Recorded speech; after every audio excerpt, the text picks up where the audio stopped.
চট্টগ্রামের সীতাকুণ্ড উপজেলার ফৌজদারহাটে ডিসি পার্কের নিরাপত্তা কর্মীদের সঙ্গে সংঘর্ষের জেরে চট্টগ্রাম বন্দরে কন্টেইনার পরিবহন বন্ধ করে দিয়েছে কন্টেইনার পরিবহনকারী প্রাইম মুভার ট্রেইলারের শ্রমিকরা।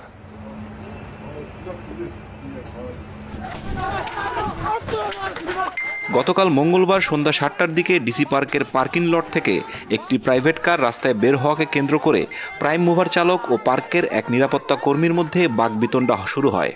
পরে পার্কের নিরাপত্তা কর্মীরা প্রাইম মুভার চালককে নামিয়ে এর প্রতিবাদ জানায়। তবে ওই চালক একই পথে আসা অন্যান্য ট্রেইলার চালকদের জানালে তারাও ঘটনাস্থলে এসে নিরাপত্তা কর্মীদের সঙ্গে বচসায় লিপ্ত হন। পরে রাত 10টার দিকে প্রাইম মুভার শ্রমিকরা চট্টগ্রাম বন্দরের সিসিটি গেটের কাছে সলগোলা ক্রসিংয়ের রাস্তার উপর গাড়ি রেখে অবরোধ করেন এবং কর্মবিরতি ঘোষণা দেন।